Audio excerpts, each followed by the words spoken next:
Pronto. Bom dia. Bom dia. Vamos começar então. Vamos. Vamos aí mais uma sequência das nossas reflexões matinais, né? Sim, aham, Vamos em frente. perfeito. Walter, eu queria saber hoje uma questão das variações climáticas, né? A gente percebe que está toda hora tendo notícia falando baixa umidade do ar, né? O calor que muitas horas fica excessivo, e eu queria saber como lidar com a pressão daí. Eu acho que tem muita alteração no corporal, né? Com essas variações. Bom dia, Cláudia. Sim, essa é uma coisa que é muito conhecida já na medicina, já desde Hipócrates tem recomendações em relação ao clima e à saúde, mas que na nossa época que é um pouco negligenciado. Não que não seja estudado, tem muitas pessoas olhando a saúde de uma forma mais ampla. Porém, a escola médica atual não leva esses fatores em consideração. Então, eu lembro que há 30 anos atrás, quando eu entrei na faculdade, o professor ressaltava que tinha que ter um preparo para você fazer a cirurgia, que incluía, inclusive, em escolher a data correta. E não se marcava, por exemplo, uma cirurgia quando você sabia que ia ter uma mudança climática muito intensa, porque isso muda as condições da pressão atmosférica e outras condições telúricas, né, que são influências da Terra ou cósmicas, como é, por exemplo, as influências do Sol, né? E isso provoca alterações. Isso é tão estudado que existe uma biotipologia dos temperamentos que é muito antiga, já desde a antiguidade, que relaciona cada temperamento a uma fase do ano e a um grupo de doenças que pode atingir, né? Então, por exemplo, entrada da primavera são as hemorragias que atingem normalmente as pessoas do tipo sanguíneo, né? Aí a entrada do inverno aos problemas respiratórios dos fleumáticos. Tá? No verão, né, e no outono, você vai ter características peculiares a cada momento, né? Então, o que acontece com essa negligência? Nós não fazemos uma ligação entre o clima e a saúde e não nos preparamos corretamente para as mudanças de estação. Ainda mais aqui no nosso país, que basicamente nós temos duas mudanças muito fortes, que é o frio para o calor e o calor para o frio. Nós não temos aquele clima temperado, que tem as estações muito bem marcadas, como é nos países que estão lá na Europa, por exemplo, né? Da onde a gente, ou próprio Estados Unidos, na sua maioria, né? Está dentro do clima temperado. Então, a produção para a gente de conhecimento deveria ser própria ao nosso clima, né? Então, o que que a gente vê, principalmente aqui em São Paulo, que a gente tem uma simulação climática muito grande, né? Porque é um subtropical, nós estamos aqui na região já um pouco abaixo do trópico, né? Um subtropical de altitude.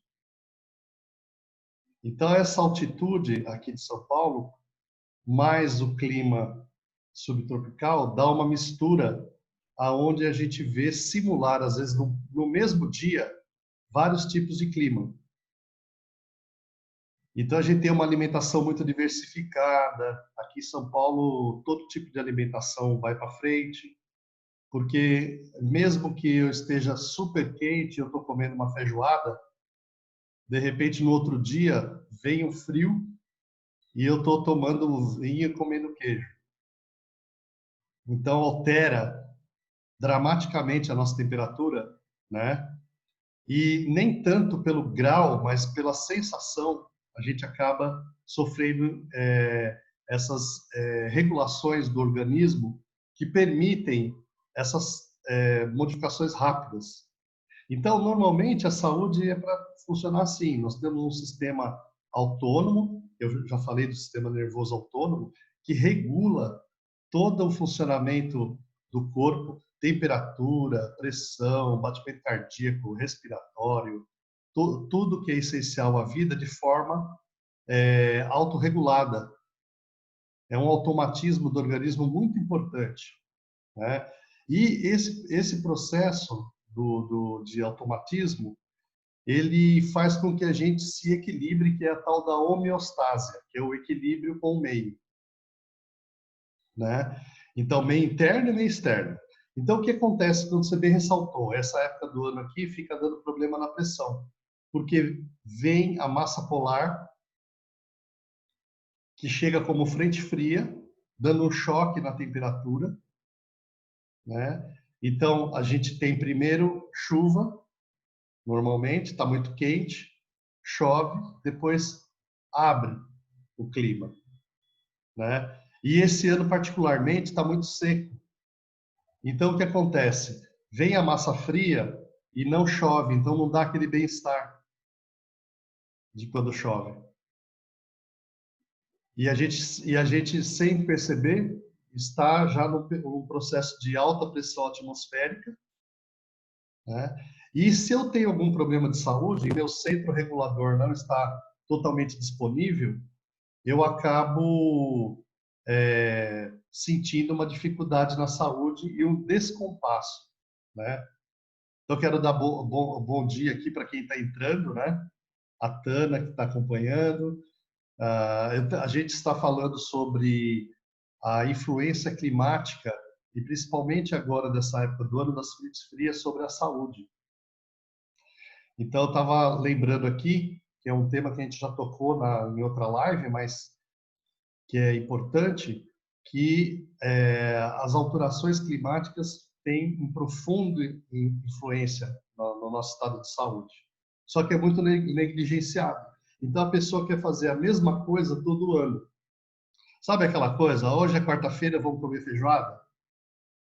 Isso é uma ignorância, né? Porque a gente deve ter, semana a semana, né, um processo que olhe em que época do ano que a gente está. Então, como é que é isso, né? Quando é no verão, como é que é isso quando é no outono, como é que é isso quando é no inverno, como é que é isso quando é na primavera, né? Então, a Tana está falando aqui que ela está gripando. Então, é muito comum, a gente recebe esse choque e o nosso corpo tem que se adaptar. Eu acho até que é sinal de saúde se eu tenho umas 2 gripes por ano, principalmente quando muda do inverno para o verão e do verão para o inverno. Porque o meu corpo, se ele encontra algum obstáculo, através de uma simples gripe, ele consegue restabelecer as reações corporais. Só que daí eu tenho que ter o quê? Tratar a gripe como antigamente se tratava, vitamina C e cama. Cuidar da minha alimentação, né? Você perguntou que cuidados têm que ser tomados, né? Observar uma alimentação leve, para que o mal-estar não piore. E muita hidratação, porque a umidade relativa do ar cai, né? E esse ano aqui ela está particularmente baixa, né? Então, a gente precisa hidratar, lembrar de tomar água, né? Olhando, por exemplo, como está o meu xixi, minha diurese, né? Então, que aparência que ele tem, se está mais clarinho, se está muito concentrado, e a quantidade. Assim a gente mantém uma boa hidratação. Porque às vezes com o frio, muita gente não tem vontade de tomar água. E esquece de tomar água. E, no entanto, a gente está perdendo muito mais através da respiração. Não estamos transpirando, né? Mas estamos perdendo bastante água através da respiração, porque o ar está muito seco. Então é importantíssimo olhar a alimentação, olhar a hidratação e o tipo de atividade e de vestimenta que eu vou ter. Então, aquela coisa do paulistano, a gente sempre anda, só falta andar com a galocha, né? Porque a gente sempre tem que ter um guarda-chuvinha dobrado, uma blusinha dobrada, as mulheres andar com um paninho, alguma coisa que ela pode jogar no corpo, né? A mulher fica muito vulnerável à frente fria, principalmente porque no calor a gente tem o costume de usar roupas muito abertas, então expondo aqui o colo do peito, o abdômen, muitas vezes até o umbigo, a região lombar. Então, se a mulher tiver, por exemplo, próximo de menstruação, isso pode trazer uma alteração. Isso é concreto, apesar de muita gente na medicina dizer que não tem interferência. Tem, qualquer pessoa vê que tem. Tomar uma friagem e interromper a menstruação, né? E começar a sentir cólicas e tal. Então, fora as gripes e resfriados, que é desse momento. E a gente não está querendo agora entrar com gripes e resfriados por conta do coronavírus, né? Então, é muito importante a gente cuidar, né? Usar os cítricos, né? Essa época é a época das mexericas, das laranjas, né? Usar o cítrico, limão, né? Olhar uma alimentação um pouco mais leve, se logo eu me sentir pesado, né? Então, são medidas gerais. E se eu encontro uma dificuldade do meu sistema se adaptar, buscar o médico homeopata. Porque daí nós vamos fazer o tratamento de fundo, que é o tratamento que vai restituir o equilíbrio, ou vamos dizer, a harmonia entre esses mecanismos reguladores do organismo, né? Restaurando a homeostase natural. E também ter uma resposta para o agudo, porque isso pode se transformar em crises de enxaqueca, crises de tontura, crises de asma e falta de ar, e as famosas crises de pressão, que parece que vem do nada, né? Então, fora que estamos num período muito, muito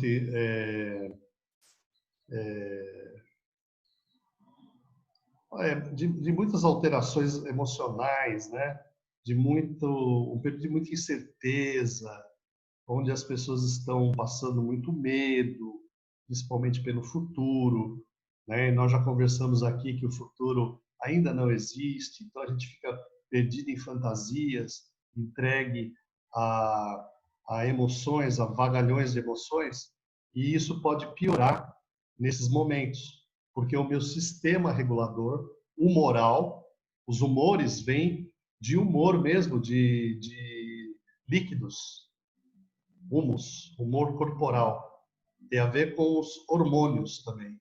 São as raízes semelhantes, que são as substâncias reguladoras dos humores corporais. E tem a ver com o meu humor, com o meu estado de humor. Se eu estou bem-humorado ou se eu estou mal-humorado. Por quê? Imagina se eu tento ir para o meu trabalho, para minhas atividades, da minha luta, sem ter me cuidado, sem ter olhado todas essas alterações que estão acontecendo. O meu corpo vai cobrar um preço muito grande, porque ele vai estar desgostoso. Então, eu tenho o gosto de mim mesmo. A apreciação de mim mesmo está aqui na minha prova, na minha boca, né? Aonde eu ocluo e concluo. Então, se eu não estou ligado aos meus processos, eu não vou nem tomar água. Eu não vou nem aliviar minha alimentação. Eu não vou me aquecer meus pés, tomar cuidado com a friagem, com a chuva que às vezes pega a gente desprevenido, né? E não vou levar em conta que está tudo muito seco, então eu preciso cuidar dessa ressequidão do ar, umedecendo um pouco, pondo alguma água na minha casa, né? Então, você vê que é complexo, mas é tudo coisa que a gente pode conversar e pode entender, e a nossa própria inteligência já vai dando alternativas, né, para a gente se equilibrar. Não sei se você quer complementar alguma outra coisa?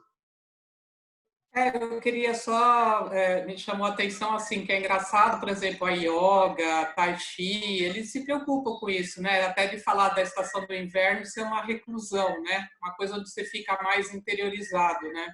Eu acho que é meio um cuidado para se ter, né? Para a percepção. Sim, essas sabedorias mais tradicionais, elas já trazem em si essa sabedoria de olhar a natureza a cada momento. Então, existem práticas próprias para cada situação e existe o conceito interno, por exemplo, no Tai Chi, do Yin e do Yang, dessas polaridades que se transformam, né? No Yoga, por exemplo, o raio tá, né? Do Hatha Yoga, tem a ver com esse princípio. Então, eles trazem em si, intrinsecamente, essa sabedoria. Então, se eu sou um praticante de Tai Chi, ou de Hatha Yoga, ou outras formas de Yoga, ou de uma atividade, eu posso levar em conta isso durante a minha prática e vai ser um fator de equilíbrio muito melhor. Eu vou conseguir me equilibrar de uma forma muito mais consistente, né? Porque eu não estou mexendo com o meu corpo somente mecanicamente, eu estou mexendo também com esse, vamos dizer, heterofísico energético, esse campo que está mutando de dia para dia. E eu vou estar levando em conta esse contato interno com o meu momento, não com o que a minha cabeça acha que é. Né? Então, todas essas Val... práticas têm algo de Uhum. meditação, né? Porque você tem que Walter, deixa eu Oi. te perguntar uma coisa, só que eu sempre fico na dúvida. Você falou do heterofísico, né? O que é o hétero? Isso eu não sei definir para mim. Como que eu tenho que pensar quando fala hétero? Nós temos que pensar em forma de transformação de energia e de campo. Então, é um campo que se forma pela vibração da matéria viva e que permite que essa matéria seja campo para o desenvolvimento de outros corpos mais sutis, outras transformações da energia e da matéria. E também a atuação de outras forças, como é, por exemplo, a força espiritual, né? Que é uma força de manifestação de outra escala que a gente tem que sutilizar o nosso processo para entrar em contato, mas que está aí o tempo inteiro. Hoje todo mundo, eu lembro que eu falei no começo das influências cósmicas, telúricas. Então a gente está em relação com todas essas influências, mas como é que eu vou sentir? Às vezes eu sinto pelo problema, porque a gente não está tão, ou não somos tão sensíveis para perceber. Mas, por exemplo, existe uma ciência chamada Feng Shui.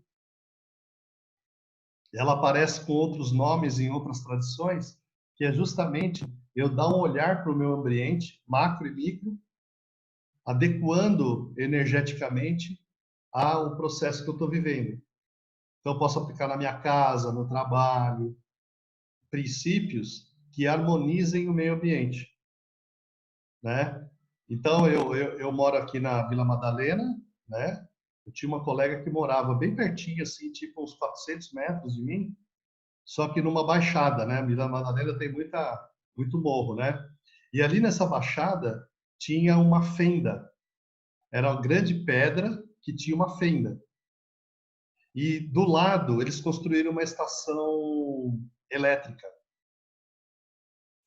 E ela era tão sensível que ela teve que mudar, porque ali foi constatado por um técnico que de tempos em tempos tinha uma liberação do solo por causa dessa fenda. Então essas coisas acontecem, rios subterrâneos, fontes de água, né? Se eu estou perto de mata ou estou longe da mata, né?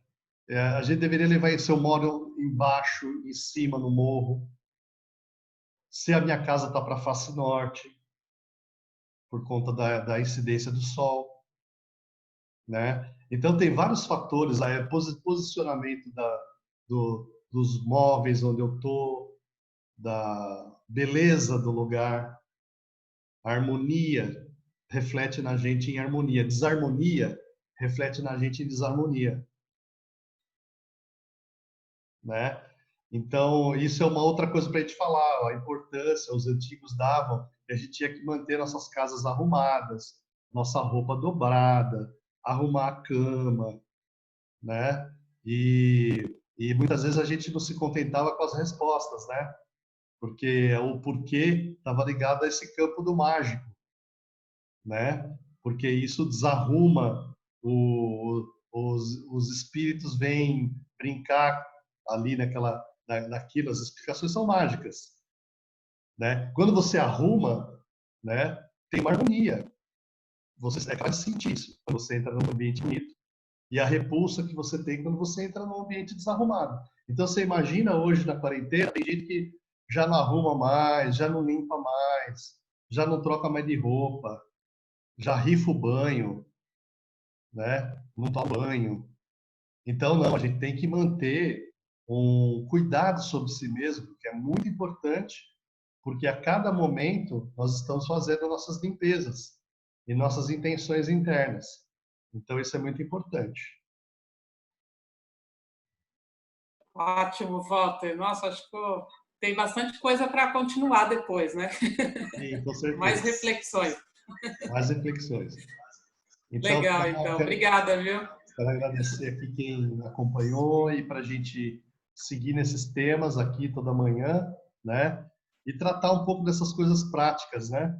Porque são conhecimentos que hoje a gente pode ter e acessar de forma muito concreta. Obrigado, Cláudia. Obrigada a você, viu? Bom dia. Obrigado, amigos aqui que acompanharam. Até amanhã.